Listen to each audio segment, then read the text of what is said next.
Okay. Magandang gabi sa bawat isa. Yan. Kamusta po kayo? Maulan, ano? Okay po, hindi po tayo magtatagal. Ako po si Brother Joven, ang inyong lingkod ngayong gabing ito upang mangaral na yung salita, no? So, salamat kay Pastor Ramil. Iba na po yung ano ni Pastor Ramil ngayon. Kung sino yung tatanungin at yung pag naghindi, yun na yung magpipreach. Next time, alam ko na. Ako, Pastor, ako. Para ligtas agad. No? Baliktad eh. Sabi ko kasi, ayoko muna kasi may ubot sa sipon ako. Pero sabi niya, hindi, dahil ikaw yung naghindi, ikaw yung mag-preach. Baliktad, no? Pero sige lang, okay lang, no? Sige po, tumayo po tayong lahat. At buksan natin ang ating Bible sa Deuteronomy chapter 8, verse 1 to 20. Basahin po natin ng salit-salitan. At pagdating po sa verse 20, sabay-sabay po tayo. Say amen po pag nandyan na po. Okay po, ako sa verse 1 ng Deuteronomy chapter 8, verse 1 to 20. Verse 1, all the commandments which I command thee this day shall ye observe to do, that ye may live and multiply, and go in and possess the land which the Lord sware unto your fathers.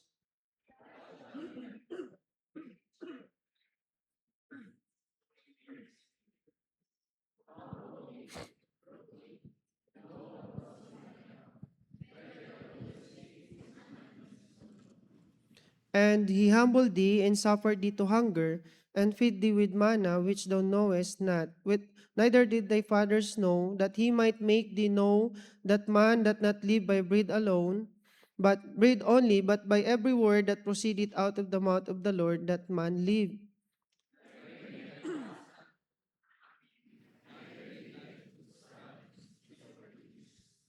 Thou shalt also consider in thine heart that as a man chasteneth his son, so the Lord thy God chasteneth thee.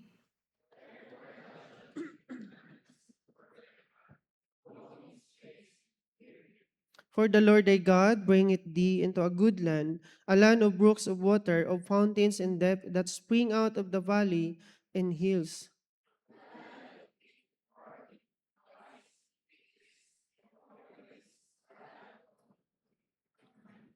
A land wherein thou shalt eat bread without scarceness, thou shalt not lack anything in it, a land whose stones are iron, and out of whose hills thou mayest dig brass.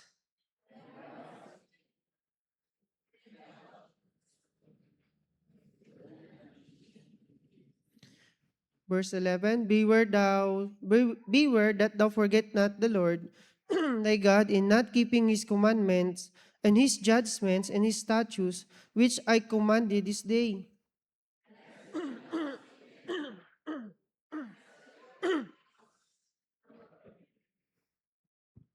And when thy herds and thy flocks multiply, and thy silver and thy gold is multiplied, in all that thou hast is multiplied.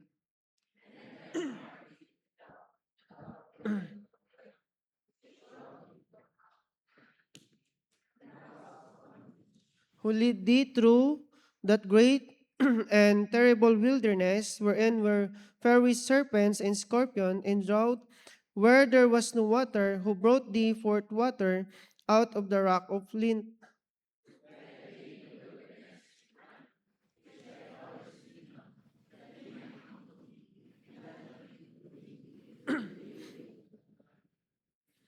And thou say in thine heart, my power in the might of mine hand hath gotten me this wealth.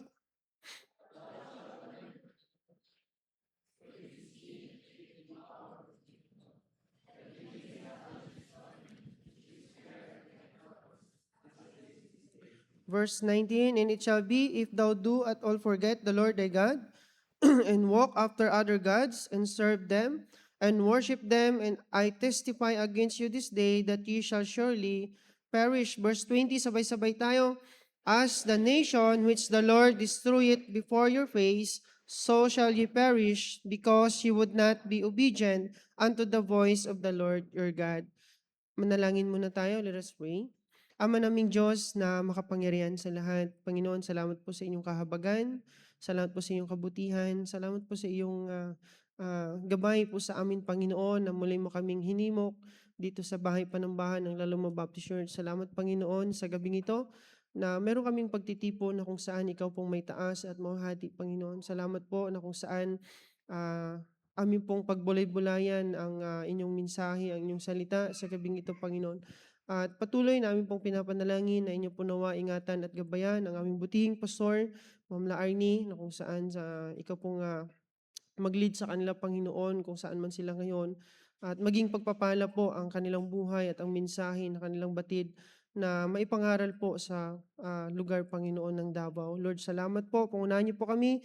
Bigyan mo ako ng passion and boldness na sana, Panginoon, di mag-conflict po ang aking karamdaman sa gabing ito. Lord, salamat po. Ang iyong Holy Spirit ang siyang magkumilos sa puso ng bawat isa. Ito po ang dalangin sa pangalan ni Jesus. Amen. Okay po. So sabi dito, ito yung senaryo na kung saan a good land to be possessed, no? Yung ating pong binasa ay patungkol po yan sa commandment ng Panginoon na kung saan inutusan po si Moses na paalalahanan po itong mga taga-Israel. Okay? Bago ma-possess itong lupang ito na pinangako ng Panginoon, ay meron po siyang mga paalala sa mga taga-Israel. Okay? Yan po yung ating binanggit kanina sa verse 1, all the commandment which I commanded this day shall ye observe. No? Napakaganda, observe to do. Ibig sabihin, be careful. No? Kung saan that ye may live. No? Kasi napakahalaga na talagang mag-observe sila, no, sa kanilang pamumuhay and multiply and go and possess the land which the Lord. Gandang pangako ng Panginoon na pag na-possess yung land na yon, ay mag-observe sila, mamuhay sila doon, magpakarami, ano po, at ang sabi niya sa verse 2, and thou shalt remember, no? Sabi na ni Moses, ay nawain niyo rin itong maalala, ano, na all the way which the Lord thy God led thee these 40 years in the wilderness. No? Sabi po ni Moses sa mga taga-Israel na sana inyo ring maalala ang lahat po ng ginawa ng Panginoon na kung saan dinala niya kayo, pinatnubayan kayo, ginabayan kayo 40 years in the wilderness to humble thee. No? And to prove thee na kung saan talagang sinubok sila ng Panginoon, to test thee and to know what was in thine heart. No? At ang sabi dito, whether thou wouldest keep His commandment, no? Or no. No? Susunod man o hindi, sabi ng Panginoon, and thou shalt remember all thy way. No? Kaya ang title po natin is, Remembering all the way of the Lord thy God. Remembering po, ibig sabihin, ito po yung recall, no? Or recovering past experience. Kasi ang Panginoon po ay may ginawa na po dito sa mga taga-Israel. Kaya nga si Moses po ay pinaalalahanan po niya itong mga taga-Israel. Kaya kung bakit remembering all the way of the Lord thy God. No? Kung i-relate po natin sa buhay natin, yung title po, napakaganda na po. No? Na kung saan marami po tayong bagay na nakakalimutan na gustong i-recall ng Panginoon sa buhay po natin. Ano po? Na kung saan yung mga kaparaanan na ginawa ng Diyos sa buhay po natin. Di ba po? Sometimes po, naalala lang natin pasalamatan ng Diyos pag mayroon tayong kalusugan na maayos. Pero pag may bad times, hindi po natin na-appreciate ang Panginoon sa buhay natin. Lalo pa nating, parang gusto pa nating i-curse ang Panginoon, ano? Sisihin, no? Pero hindi po. Lahat po yan na pagdaanan ng Panginoon sa atin ay may purpose. No po? Kaya nga remembering, no? To recall or to recovering past experience. Moses warned the people of God which they can forget the Lord and His great kindness to them. Mamaya makikita po natin sa ating pong binasa ay talaga pong nakalimot po sila sa Panginoon. No?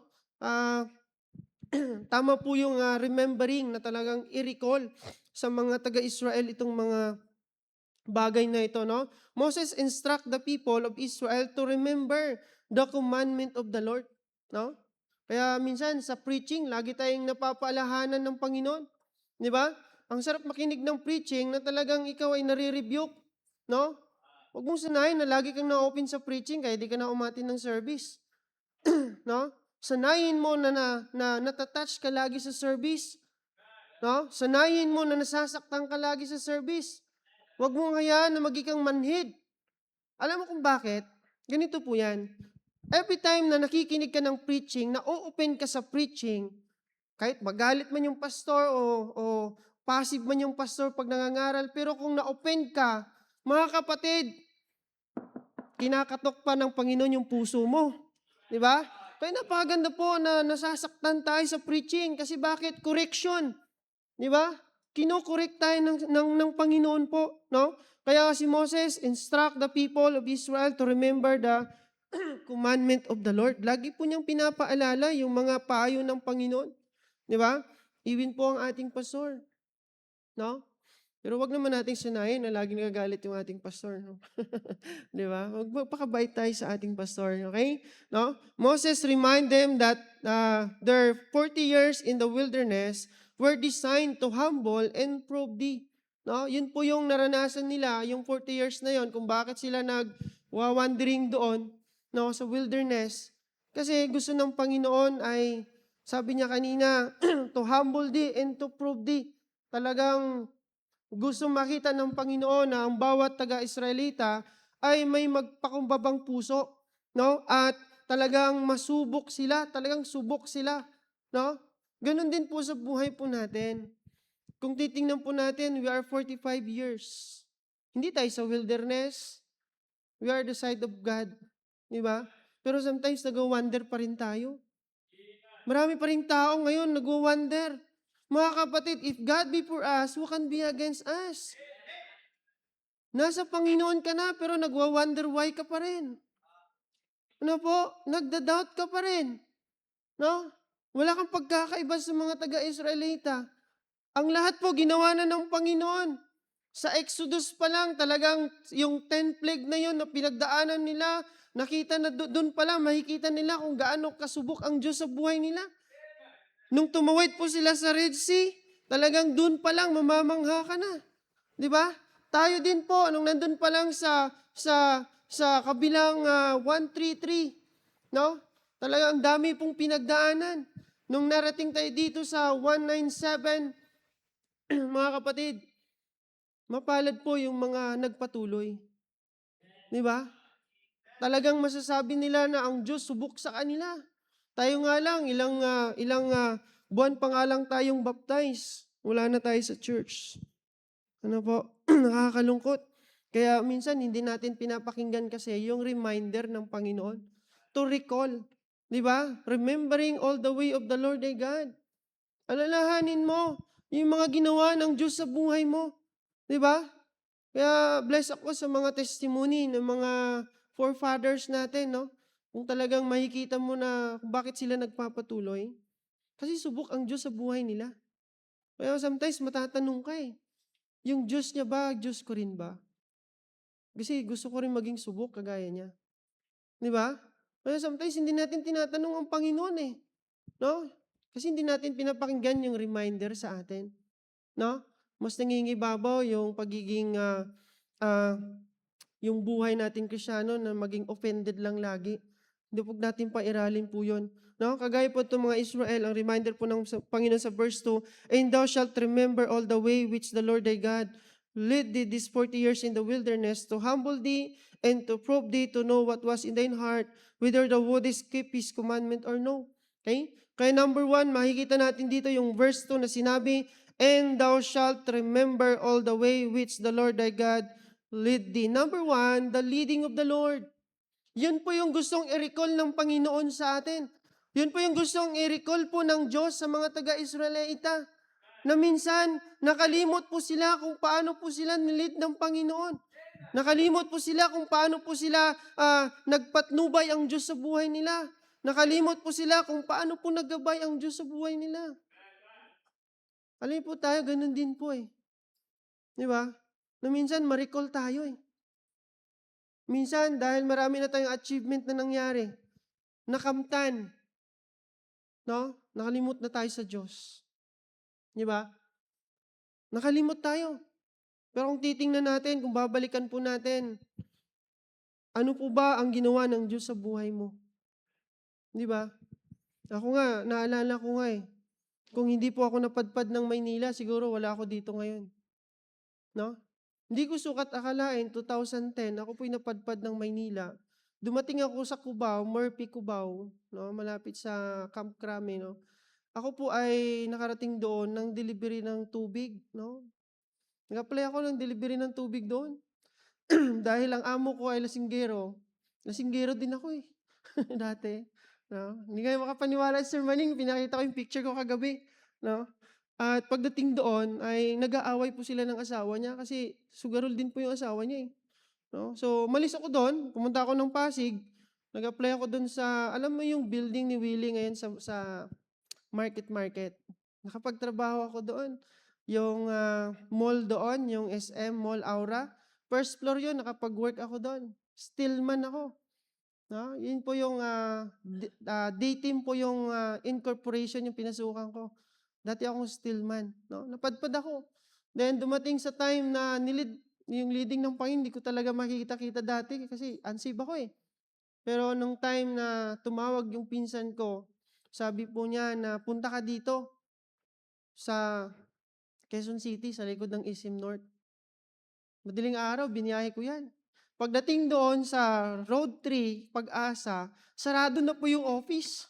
Sabi niya, nauwi na kami sa Valenzuela, eh, wala na akong pera kasi ₱50 lang pera ko dati, 40 yung tricycle, eh. So, ang ginawa ko, nilakad ko po yung Pag-asa to Valenzuela. Lasing pa ako nun. Pagdating po dun sa garahe na ni Sir Harold, wala pong nagbukas sa akin. Natulog po ako dun sa likod ng gate. Kasi yung gate dati, yung sa ugong, tulog ako dun. Inaantay ko po yung pinsan ko kasi hindi na nagre-reply. Pagod din po sa biyahe. Kaya nag-apply ako dun. Sabi ko kay Harold, "Sige, pasok ka na."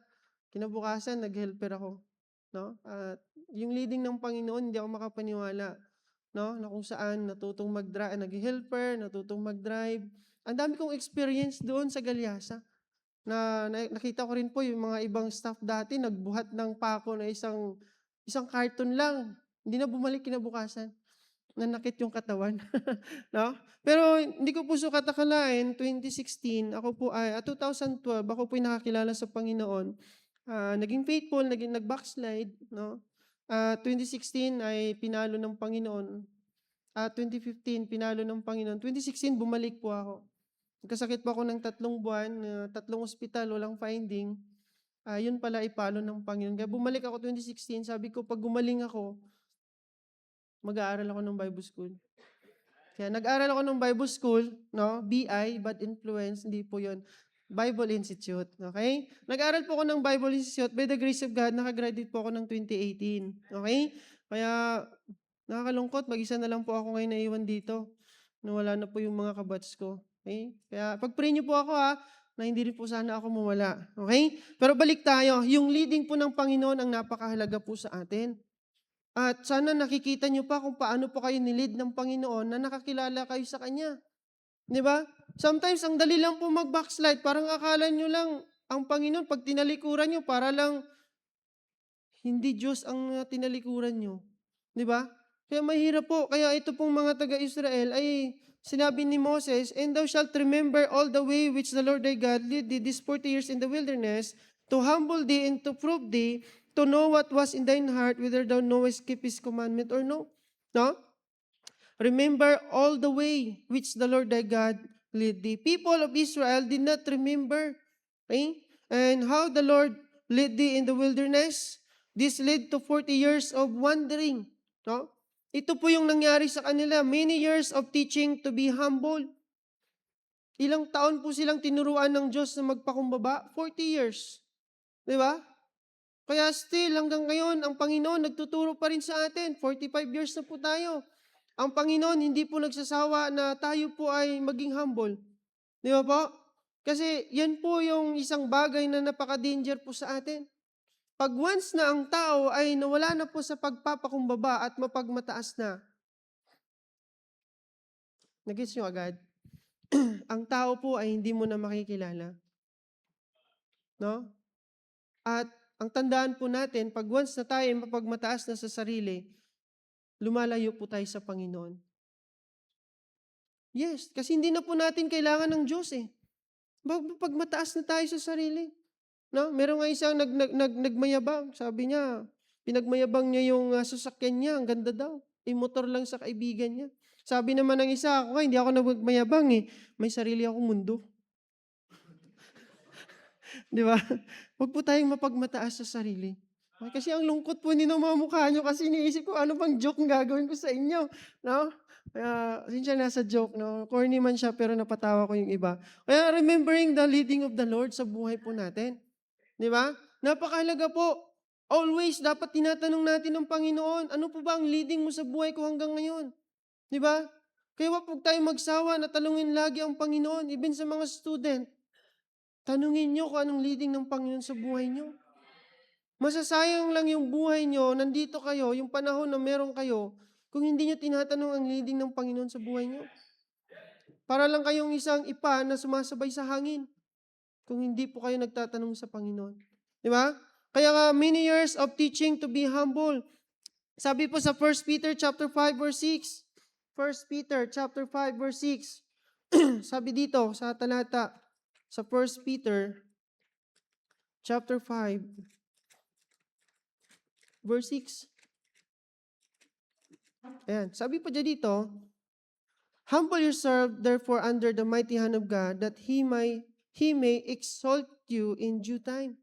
Humble yourself therefore under the mighty hand of God. Okay? Sabi ng Panginoon, no, ang sarili po natin ay dapat minsan ingatan po natin. Okay? Kasi minsan po, yan po isang dahilan na nakakatiso din po to sa ating kapwa. Okay? Sabi po sa James chapter 4 verse 6. James chapter 4, atras lang tayo ng konti. Sabi dyan sa James chapter 4 verse 6, sabi niya, but He give it more grace. Makita nyo? Kung ikaw ay magpapakumbaba, kung ikaw ay natuto, no, o natuto dahil tinuturuan na magpapakumbaba, ito po yung pangako ng Panginoon. But He give it more grace. Paano kung mapagmataas ka? May experience mo ba yung biyaya ng Diyos sa buhay mo? Di ba? Kaya sarap pakinggan yung mga taong nagte-testimony na biyaya lang ng Panginoon. Bakit? Dahil nagpapakumbaba sila. Kaya na-experience nila po yung biyaya ng Panginoon. Kaya sabi niya, wherefore He saith, God resisteth the proud, but giveth grace to the humble. Di ba?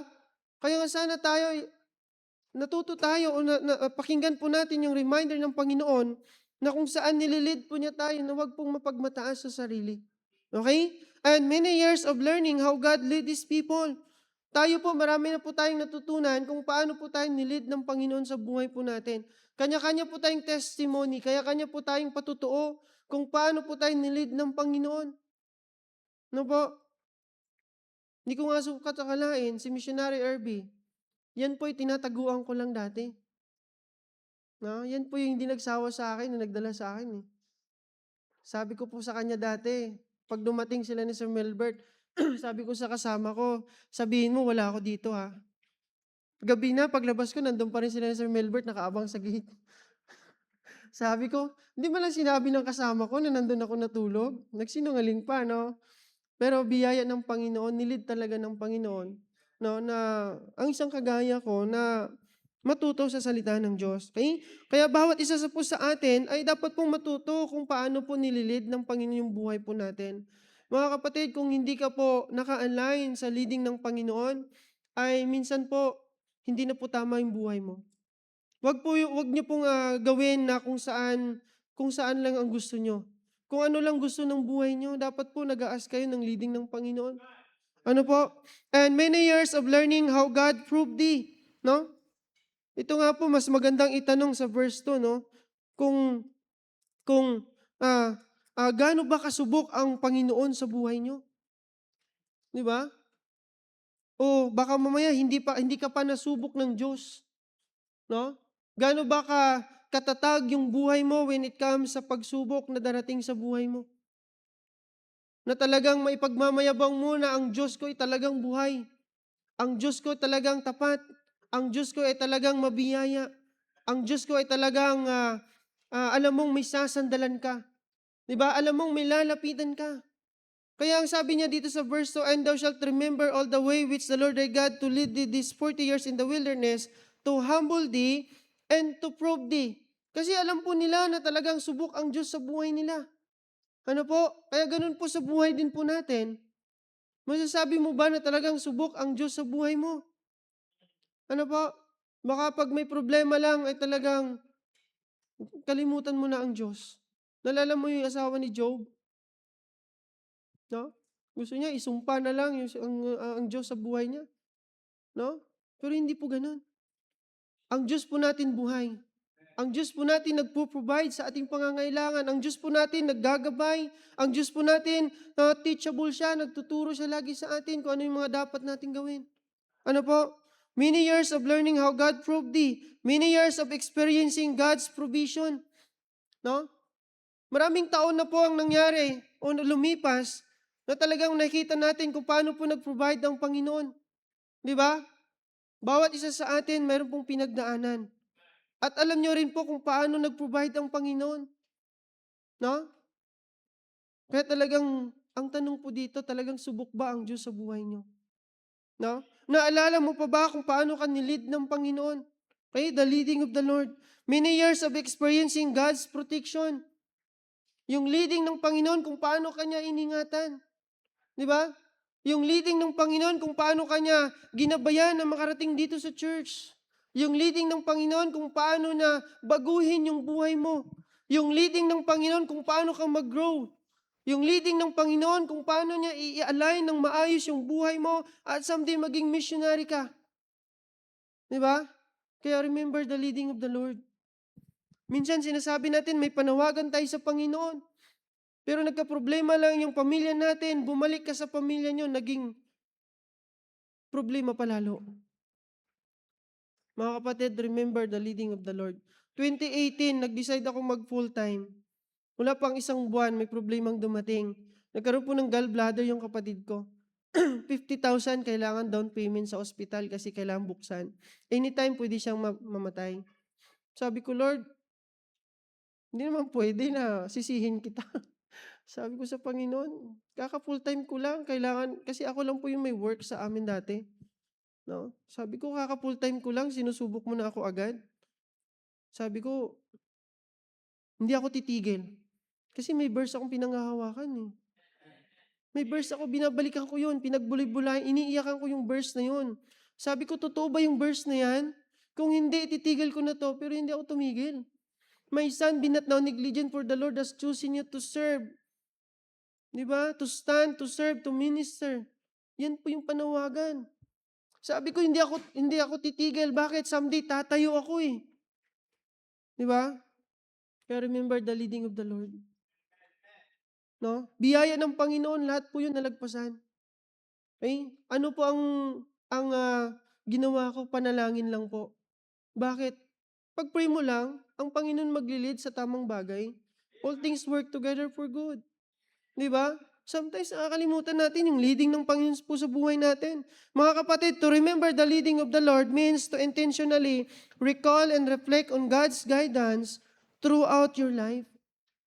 Ano po? Ulitin ko po, to remember the leading of the Lord means to intentionally recall and reflect on God's guidance throughout your life. Kaya alalahanin mo kung paano ka nilid ng Panginoon. Pangalawa po, minsan natin parang hindi tayo matapos sa maaga. Number 2, makita natin dito, thou shalt also consider in thine heart that as a man chasteneth his son, so the Lord thy God chasteneth thee.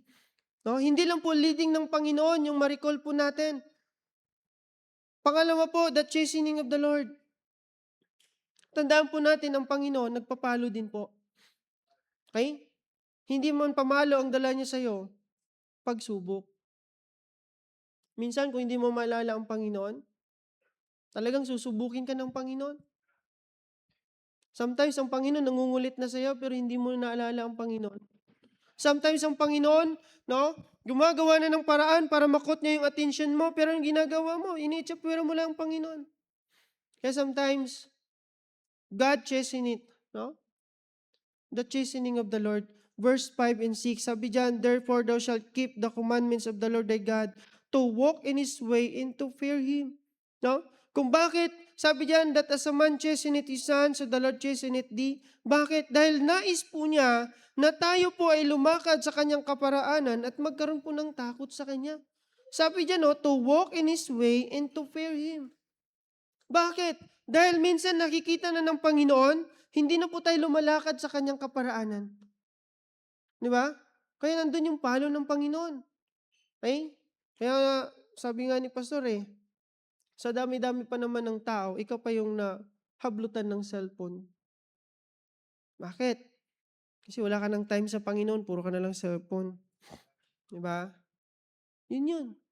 Buti nga cellphone lang kinuha sa'yo, kaya ipong buhay pang kinuha sa'yo. Di ba? Oh? Kaya mga kapatid, remember the chastening of the Lord, thou shalt also consider. Ibig sabihin, remember. A man chasteneth his children, so the Lord thy God chasteneth thee. God sometimes chasten people. Verse 19 to 20, tingnan niyo po. And it shall be, if thou do at all forget the Lord thy God, no? Kung talagang ito nga, ay gagawin nilang makalimot sa Diyos and walk after other gods. Ito po yung mga Diyos-Diyosan, ito po yung mga hinahawakan nila na hindi nila mabitaw-bitawan, no? Ito yung mga bagay na minsan nakakapaghinder sa kanilang paglilingkod sa Panginoon, o ito yung mga bagay na kung saan na nakakagisnan na nila at nakalimutan nila ang Diyos. Ang sabi ng Panginoon, no? And it shall be, if thou do forget the Lord thy God, and walk after other gods, and serve them, pinaglilingkuran pa nila, and worship them, ang sabi ng Panginoon, I testify against you this day. Ang sabi, that ye shall surely perish. Huwag mong antayin na ang Panginoon mayroon siyang gagawing palo sa buhay mo. Sabi niya, I testify against you this day, that ye shall surely perish. Huwag mo antayin na mapapahamak yung buhay mo. Di ba? Huwag mong antayin na mapapahamak yung buhay mo. Verse 20, as the nation which the Lord destroyed before your face, so shall ye perish, because ye would not be obedient unto the voice of the Lord. Hindi po to aksidente ang mensahe. Remembering all the way the Lord thy God. Ang sabi niya, kung hindi ka susunod, because you would not be obedient unto the voice of the Lord, I testify against you this day that ye shall surely perish. Talagang may kaparusahan. Talagang may palo. Di ba? Kaya mga kapatid, alalahanin po natin the chastening of the Lord. Okay? God still chasten those He loved. No? Why should Christian remember this? Because they forgot the warning of the Lord. No? Nakalimutan po nila yung warning po ng Panginoon. Okay? And sabi dito, no? Remember the chastening of the Lord. Why remember the chastening of the Lord? Because to recall and accept God's discipline as a sign of His love and care for His children. Bakit kanya ididisiplinahin? Bakit kanya papaluin? Kasi anak kanya Di ba? Dahil gusto niyang itama ka, gusto niyang ayusin yung buhay mo. Yung bang gusto ng Panginoon kasi na lagi kang lumalapit sa Kanya. Di ba? Kaya gusto ng Panginoon na lagi mong naalala ang Panginoon sa buhay mo. Di ba? An act of love, no? God chastened those He loved, not out of anger or wrath, but of a desire to correct and bring closer to Him. Kung bakit may palo ang Panginoon? Para ibalik ka niya ulit. I-restore niya yung buhay mo dahil gusto niya na mas malapit ka ulit sa Kanya. Di ba? Ay, ganun po yung nangyari sa akin dati. Pinalo ako. Kaya anong ginawa ko? Umalik ako sa Panginoon. Di ba? Kaya wag mo lang tayong may palo. Ako nga 3 buwan walang finding yung doktor. No? Si Sir Harold, naghihirap na yan hanapin yung hospital kung saan pa meron. Di ba? Si Doc Arvin, alam nila yan. 2016. Talagang hirap na hirap sila sa akin. Para na akong itong kamay ko, hindi na ito magalaw. Kasi patay na lahat po yung ugat ko. Okay? So, walang finding. No? Yung doktor, hindi rin naniniwala sa pasma. Di ba? Kung Ilonggo ka, mapati ka. No? Kasi mga Ilonggo. No? Kaya mga kapatid, wag nating antayin na papaluin ka ng Panginoon, no? Bago ka babalik sa Kanya. Okay? Kaya nga, remembering the chastening of the Lord. Okay? To help believer transition from immaturity to maturity. Kasi minsan, maraming tao, immature pa rin hanggang ngayon. no? 45 years na po tayo, no? Kailangan mag-mature na po. Okay? And a call to remember and repent before chastening fall. Okay? Alalahin mo agad na hindi na tama yung ginagawa mo. Okay? Hindi ka na naka-align sa Panginoon. Okay? May time pa ba tayo? Okay, number 3. Number 3. Sabi diyan sa number 3 verse 18, "But thou shalt remember the Lord thy God, for it is He that giveth thee power to get wealth, that He may establish His covenant which He sware unto thy fathers, as it is this day." No? Number 3, ano yung number 1? The leading of the Lord. And number 2, the chastening of the Lord. Number 3, the faithfulness of the Lord. Meron dyan, no? Yung pinakita kung paano po pinaalala ni Moses sa mga taga-Israel na kung gaano katapat ang Diyos po sa buhay nila. Verse 7, "For the Lord thy God bringeth thee into a good land, no? A land of brooks of water, of fountains and depth that spring out of the valley and hills, a land of wheat and barley and vines and fig trees and pomegranates, a land of oil, olive and honey, a land wherein thou shalt eat bread without scarceness. Thou shalt not lack anything in it." Grabe, no? Yung katapatan ng Panginoon. "A land whose stone are iron, and out of whose hills thou mayst dig grass." No? At pagdating po dito sa verse 16, "Who feed thee in the wilderness with manna which thy father know not, that he might humble thee, and that he might prove thee to do thee good at thy latter end." And sabi diyan, verse 18, "But thou shalt remember the Lord thy God, for it is He that giveth thee power to get wealth." Nakita niyo yung katapatan ng Panginoon? Lahat na provide eh.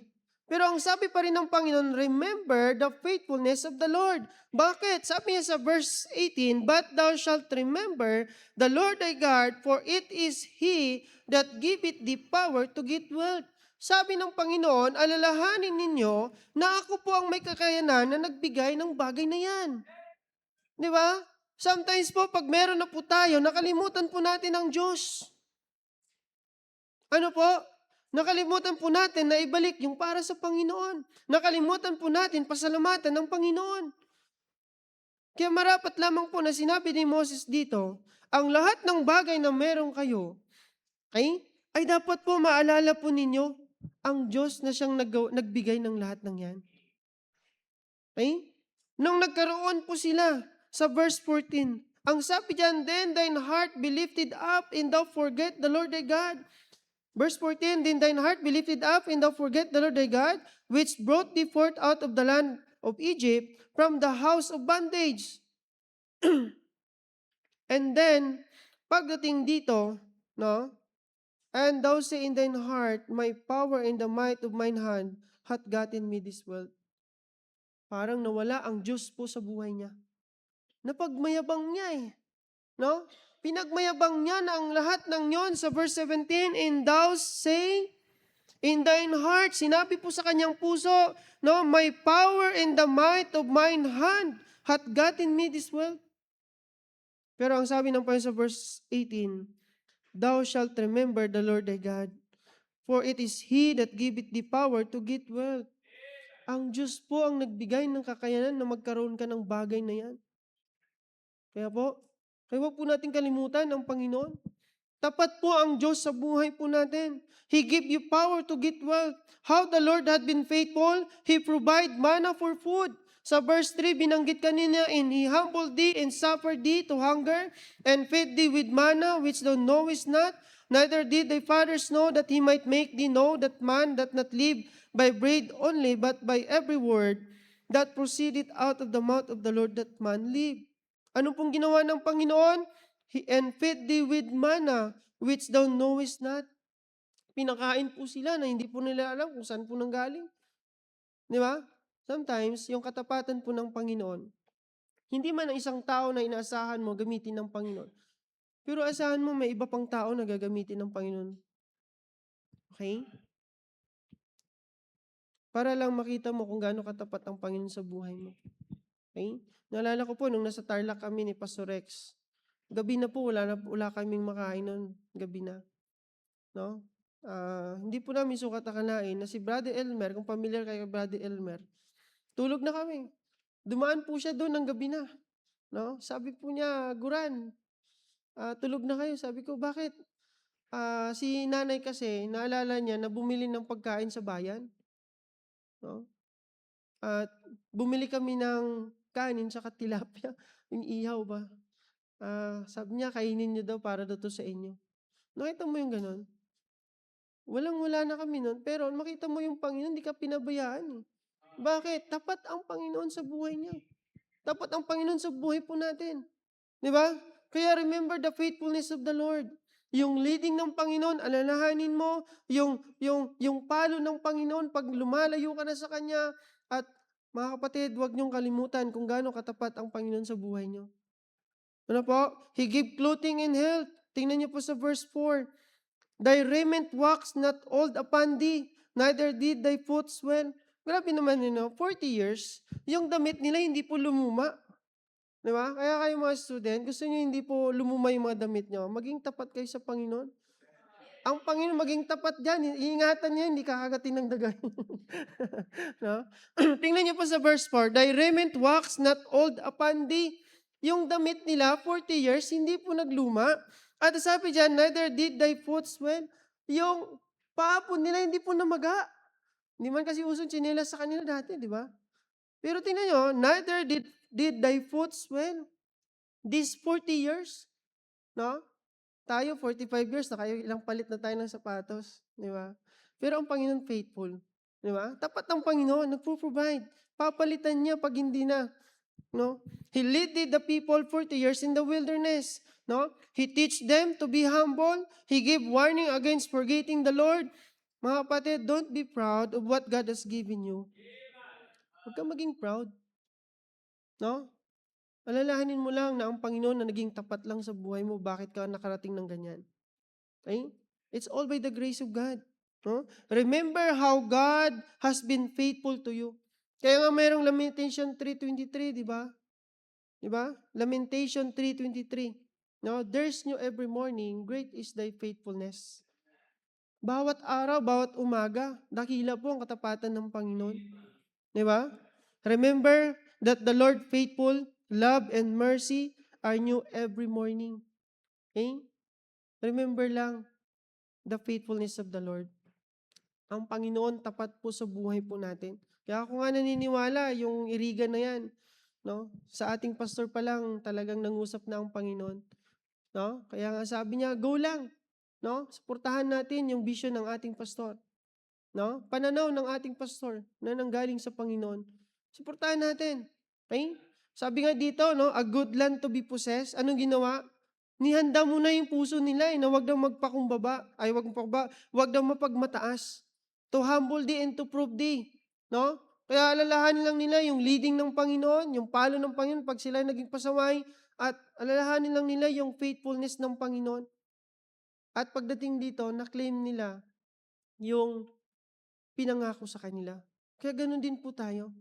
Kung di natin maalala yung leading ng Panginoon, hindi po natin makiklaim yung lupa na yan. Ang Panginoon po, subok na naging tapat po sa atin. Di ba? Hanggang ngayon, titigil ka na. Hindi pa tapos ang Panginoon sa buhay mo. Okay? Kaya kung ang Panginoon, hindi mo na hindi mo na nakikita yung katapatan ng Panginoon sa buhay mo, ito yung time na remembering all the way of the Lord thy God. Ibig sabihin to recall, to recovering past experience. I-recall mo yung buhay mo sa Panginoon kung gaano siya katapat o talagang nililid ka pa ng Panginoon. Okay? As we close, God's people were commanded to remember. Remember and be thankful. Remember, repent, and return to the Lord. Huwag mo na antayin, papaluin ka pa ng Panginoon. Okay? Mga kapatid, ang sarap po ma-experience yung biyaya at katapatan ng Panginoon sa buhay mo. Kung ikaw mismo naalala mo ang Diyos sa buhay mo lagi. Okay? So yun lang po ang ating mensahe. Pray tayo, let us pray. Ama naming Diyos na makapangyarihan sa lahat. Panginoon, salamat po sa kabutihan mo. Salamat po sa iyong banal na Espiritu na siyang kumilos po sa amin, na maunawaan po ang nais mo po sa amin sa gabing ito. Salamat po sa buhay ng mga tao na nandito, Panginoon. na tunay po na hindi po aksidente, kundi ito po'y plano mo, Panginoon, na ma-recall ang bawat isa na kung saan paano mo sila dinala dito, ni-lead ang kanilang mga buhay, binago, Panginoon, at inalign sa inyong kalooban. At salamat din po sa mga pagpapalo na binigay mo sa amin upang kami ay i-correct, itama po sa aming mga buhay. At salamat po, Panginoon, sa katapatan niyo po, Panginoon. Salamat po. Tunay po na ikaw po ang Diyos na buhay at amin po nga nilalapitan at ikaw po nagpo-provide na aming pangangailangan. Salamat po, Panginoon, at ito po ang dalangin sa pangalan ni Jesus. Amen. Magkaroon po tayo ng short invitation habang tumutugtog po ang piano. Sabi po sa ating mensahe, remembering all the way of the Lord. Ibig sabihin, alalahanin mo, no, lahat ng ginawa ng Panginoon sa buhay mo. Wala kang rason, hindi mo rin masabi na walang ginawa ang Panginoon sa buhay mo. Maliit o malaking bagay na ginawa ng Panginoon sa buhay mo, kaparaanan niya yun. Yung binago ka niya, yung dinala ka niya dito, yung tinulungan ka niya, ups and down ng buhay mo. Lahat po yan kaparaanan ng Panginoon.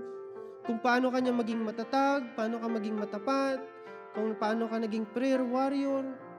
Lahat po yan ay ginawa ng Panginoon. Bakit? Yan po ay leading ng Panginoon sa buhay mo.